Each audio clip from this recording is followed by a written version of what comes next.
Hello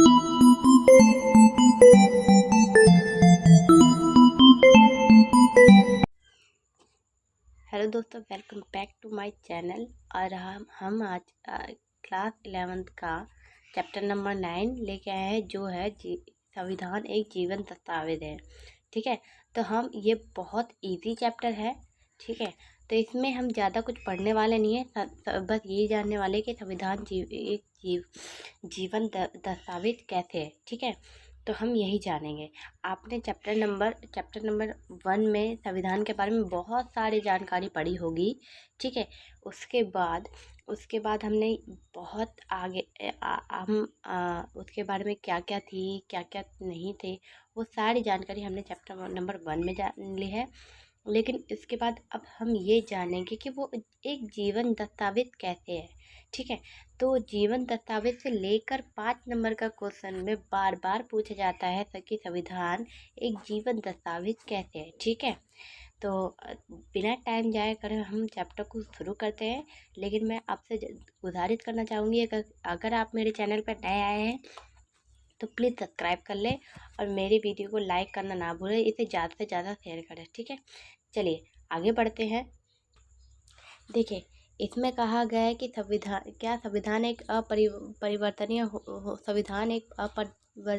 होता है। तो बिल्कुल सही है, जो संविधान है वो हमारा अपरिवर्तनीय होता है। देखिए, जो संविधान है उसमें परिवर्तन नहीं किया जा सकता, लेकिन परिस्थितियों और समय के अनुसार, यानी समय को और परिस्थितियों को देखकर उसमें परिवर्तन किया जा सकता है, वरना संविधान में परिवर्तन नहीं किया जा सकता। ठीक है, देखिए हम यही पढ़ेंगे। देखिए क्या है, देखिए परिस्थितिगत बदलाव, सामाजिक परिवर्तनों और कई बार राजनीतिक उठापटक के चलते विभिन्न राष्ट्रों ने अपने संविधान को दोबारा तैयार किया। ठीक है, देखिए हमारा संविधान बदल नहीं सकता, वो जीवंत है। अब क्या है कि दूसरे देशों में क्या होता था कि कोई भी जो समस्या होती थी राजनीतिक से लेकर, तो कई बार उससे संविधान को दोबारा क्या करते थे, दोबारा बनाते थे। लेकिन हमारा जो संविधान है वो जीवन संविधान है, उसको दोबारा नहीं बदला सकता, उसको हटाया नहीं जा सकता। ठीक है, इसलिए हमारे देश में अलग अलग देशों से सभी चीज़ों को लेकर हमारे संविधान में डाला गया है। ठीक है, आगे देखिए, सोवियत संघ में 74वें वर्षों में दौरान जैसे 1918, 1924, 1936 और 1977 संविधान के 4 बदलाव हुए, लेकिन हमारे संविधान में एक भी बदलाव नहीं हुआ। ठीक है, देखिए 1991 में वहाँ कम्युनिस्ट पार्टी का शासन समाप्त हो गया और जल्द ही सोवियत संघ विघटित हो गया। ठीक है, अब आगे देखिए, भारतीय संविधान 26 नवंबर 1994। देखिए याद रखिएगा इस डेट को, क्योंकि इस दिन हमारा जो संविधान है वो अंकित किया गया था। ठीक है, उसके बाद आप ये बार बार चैप्टर नंबर 1 नंबर के क्वेश्चन में पूछा जाता है। ठीक है, आगे देखिए, इस संविधान को 26 जनवरी 2050 को औपचारिक रूप से लागू किया गया था। ठीक है, तब से लेकर आज तक 65 वर्ष 69 वर्ष बीत चुके हैं और अब तक संविधान लगातार काम कर रहा है। ठीक है, हमारे देश में सरकार की संविधान के अनुसार काम करती है। ठीक है, अब देखिए बहुत से देशों में जो संविधान बार बार बदला गया है, तो इसका मतलब ये नहीं कि संविधान के अनुसार सरकार काम करती है। ठीक है, इसका मतलब ये नहीं हो सकता कि संविधान के अनुसार सरकार काम करती है।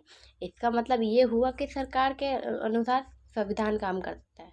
ठीक है, तभी तो वो बार बार बदला जा रहा है। ठीक है, क्यों बदला जा रहा है? क्योंकि वो संविधान जो है सरकार के मुताबिक काम कर रही है। ठीक है, ना कि संविधान के अनुसार सरकार काम कर रही है। लेकिन हमारे देश में क्या होता है कि संविधान के अनुसार ही सरकार काम करती है, इसलिए उसे बार बार बदला नहीं जा सकता। आई होप आपको समझ में आ गया होगा। ठीक है, आगे देखिए समय समय में एक खास मोड़ पर अपने समाज के लिए संविधान को तैयार कर रहे लोग एक काम चुनौती का सामना करना पड़ा। ठीक है, यह तो स्वाभाविक है कि उस खास वक्त में समाज की जिस समस्याओं का सामना कर रहा है उसको समाधान के प्रयासों की झलक संविधान के प्रावधानों में दिखने लगे। ठीक है, लेकिन संविधान को बने हुए इस बात पर भी ध्यान पड़ता है कि आगे आने वाले समय में सरकार का कामकाज के लिए एक रूपरेखा प्रदान करे। ठीक है, इसलिए किसी भी संविधान को भविष्य में पैदा होने वाली चुनौती का समाधान प्रस्तुत करने की समक्ष होना चाहिए। ठीक है, इस अर्थ में संविधान न केवल समकालीन परिस्थितियों और प्रश्नों से जुड़ा होता है, बल्कि उसके कई सारे तत्व स्थायी महत्व होते हैं। ठीक है, देखिए ऐसा होता है कि जो हमारा संविधान है उस संविधान को हमारे एक देश को देख के नहीं जोड़ा गया है, उसमें हर देश से कुछ ना कुछ लिया गया है, ताकि हमारा देश जो है हमारा जो संविधान है वो इतना मजबूत हो जाए कि उसको दोबारा बनाने की जरूरत ना पड़े या उसे दोबारा विघटित करने की जरूरत ना पड़े। इसलिए कहा गया है कि जो हमारा संविधान है वो जीवंत संविधान है। ठीक है, इतना समझ में आ गया।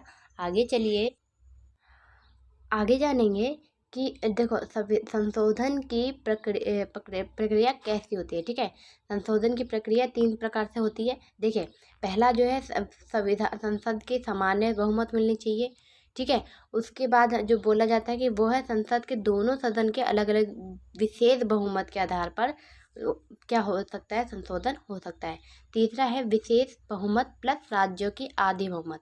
देखिए होता यह है कि देखिए अब लोकसभा है, लोकसभा में अगर सामान्य बहुमत मिल गया, ठीक है, सामान्य बहुमत मिल गया तो इसमें संशोधन किया जा सकता है संशोधन में। ठीक है, और उसके बाद यानी लोकसभा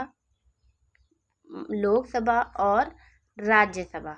ठीक है, अब लोकसभा से और राज्यसभा से दोनों से अलग अलग विशेष बहुमत मिल गया। ठीक है, विशेष बहुमत मिल गया तो क्या होगा, संशोधन किया जा सकता है। ठीक है, उसके बाद जो नेक्स्ट टॉपिक है कि देखिए हमारा जो संशोधन है, यानी संशोधन करने के लिए लोकसभा और राज्यसभा से बहुमत तो मिल गया।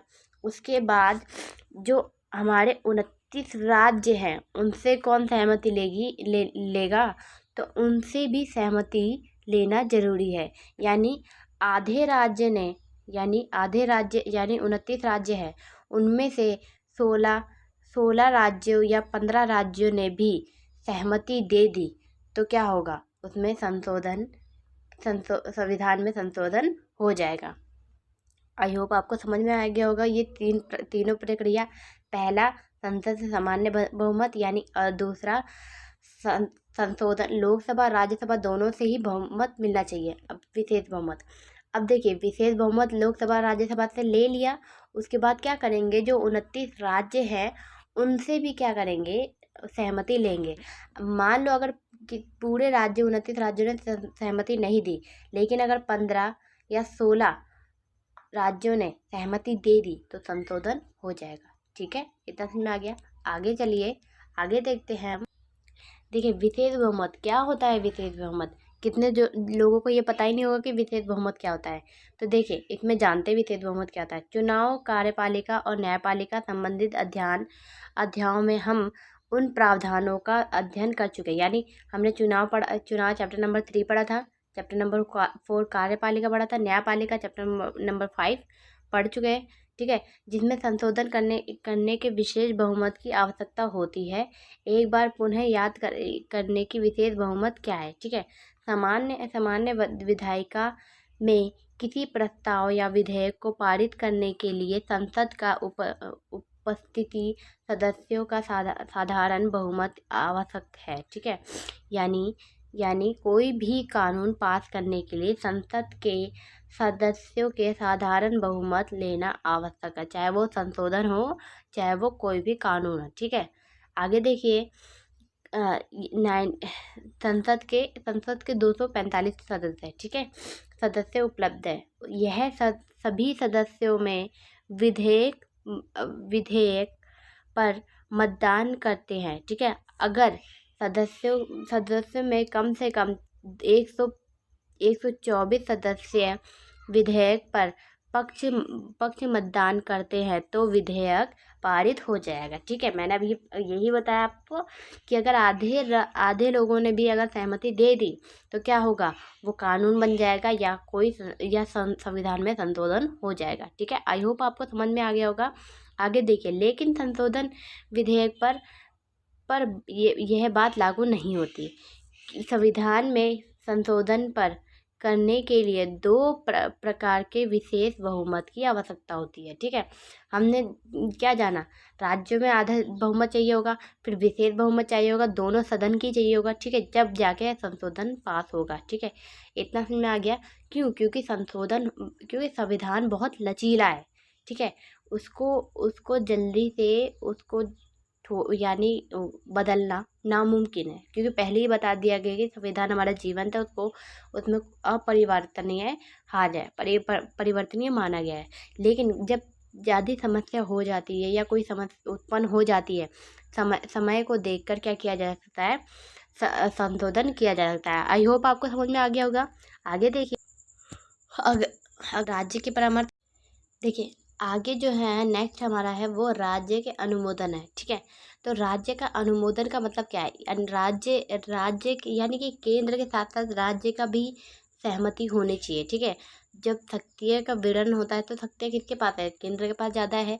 लेकिन अगर राज्य और केंद्र दोनों सहमति नहीं होंगे तो संशोधन में प्रावधान नहीं प्रभावित नहीं होगा और संशोधन नहीं किया जा सकता। ठीक है, यानी अगर हम संशोधन करना चाहते हैं तो जो राज्य की शक्तियाँ केंद्र की दया पर निर्भर नहीं रह सकती। यानी केंद्र जबरदस्ती किसी राज्य से नहीं कह सकता कि तुम इसको लागू करो। ठीक है, उसको हक होता है, उसको अपनी मर्जी होती है राज्य की कि अगर वो चाहे तो अपना सहमति दे, नहीं तो नहीं दे सकता। ठीक है, अगर वो मना दे तो उसको कोई रोक टोक नहीं होगी, अगर वो हाँ करे तब भी कोई रोक टोक नहीं होगी। इतना समझ में आ गया। आई होप आपको समझ में आ गया होगा। नेक्स्ट चलते हैं।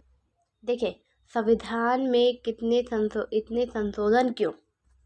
देखिए, अब ये कहा गया है कि संविधान में इतने संशोधन क्यों, क्योंकि हमारा जो संविधान है वो लचीला है। क्या है, लचीला है।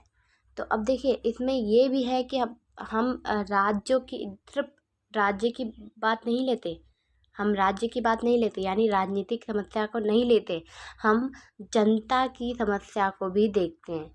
यानी हम जनता की भी समस्या को देखते हैं। उसके बाद क्या करते हैं, उसके बाद हम क्या समय की परिस्थिति देखते हैं। यानी अगर समय में ये सही लगता है तो क्या करेंगे, संशोधन करना पड़ेगा। क्यों क्योंकि समय के अनुसार बदलता रहता है। अब मान लीजिए आप जानते होंगे, आपको अच्छी तरह से पता होगा कि जो संशोधन है, यानी जो संविधान में संशोधन किया जाता है, तो हमारे जो पहले जो मौलिक अधिकार था वो कितने थे, 7 थे, जिसमें संपत्ति का अधिकार था।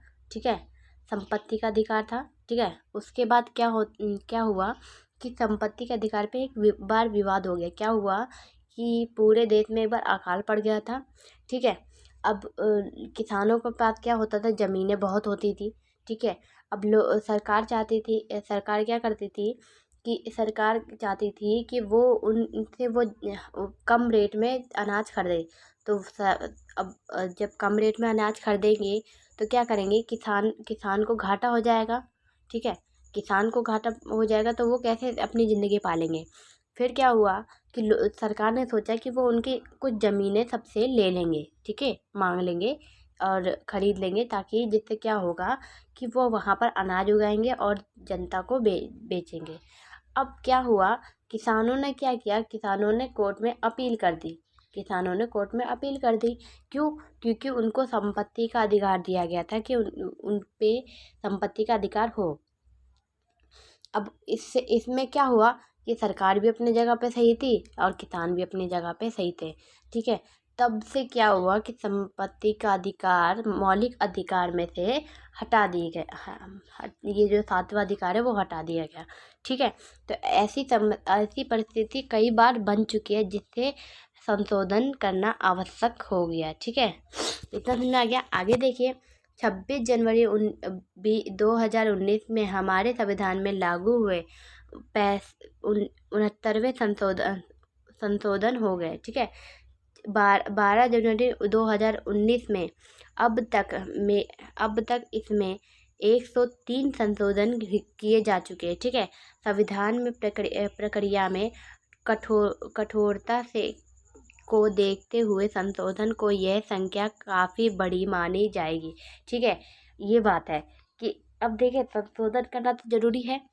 अब ये बात भी है कि इसमें संशोधन इतने क्यों हैं, क्योंकि समय ऐसे बदलती जाती है। अब देखिए इसलिए इसमें कितने संशोधन हो चुके हैं। ठीक है, आई होप आपको समझ में आया होगा कि संविधान में इतने संशोधन क्यों।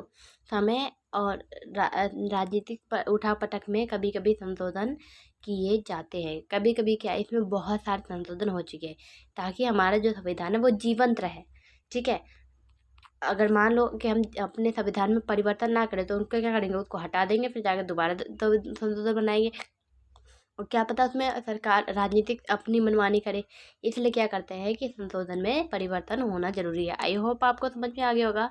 नेक्स्ट देखिए, अगले पन्ने पर इस ग्राफ के ध्यानपूर्वक देखे गए। देखिए, मान लीजिए कि हम संविधान में संशोधन नहीं करते हैं तो क्या होगा, हमारे संविधान पूरी तरह से टूट जाएगा। ठीक है, जिसमें क्या होगा कि हम अपना कार्यभार अच्छी तरह से नहीं कर पाएंगे। इसलिए क्या किया जाता है, धीरे धीरे संशोधन किया जा सकता है। देखिए आप पाते हैं कि 1970 और 1919 तक के दशकों के दौरान बड़े स्तर पर संशोधन हुए थे। ठीक है, दूसरी और दूसरा ग्राफ में हमें देखिए हुआ ये था कि 1970 के बीच आपातकाल लगा हुआ था। आपातकाल में क्या हुआ था कि आपातकाल को लेकर संविधान में संशोधन किया गया था। ठीक है, क्यों किया गया था, क्योंकि उस टाइम क्या हुआ था, जो आपातकाल लगा था ना, उसमें जो इंदिरा गांधी थी हमारी, इंदिरा गांधी ने क्या किया था कि सरकार जो हमारे राष्ट्रपति थे उनसे बस फ़ोन पे कहा कि मुझे आपातकाल लगाना है, उन्होंने हाँ कर दिया, फिर उसके बाद आपातकाल लग गया।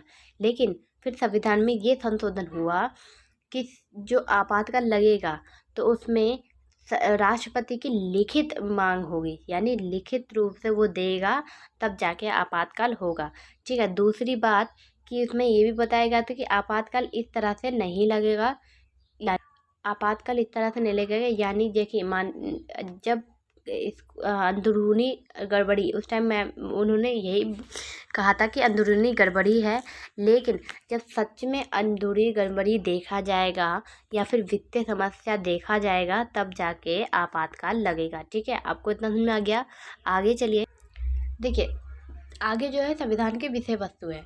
ठीक है, तो विषय वस्तु को 3 भागों में बांटा गया है। ठीक है, पहली जो संशोधन में शामिल किए गए हैं, ठीक है, जो तकनीकी या प्रशासनिक प्रवृत्ति का है, यह संविधान के मूल उपबंधों को स्पष्ट करने में, उनके ध्यान व्याख्या करने में और छिटपुट संशोधन में संबंधित है। ठीक है, ये क्या है, ये हमारा 3 श्रेणियों में बांटा गया है, वो ये बता रहा है। ठीक है, ये विषय वस्तु है किसकी, संविधान की। ठीक है, अब देखिए उन्हें केवल तकनीकी भाषा में संशोधन किया जाता है। किस भाषा में संशोधन किया जा सकता है, तकनीकी भाषा में। ठीक है, वास्तव में वह एक उपबंधों में कोई विशेष बदलाव नहीं होगा।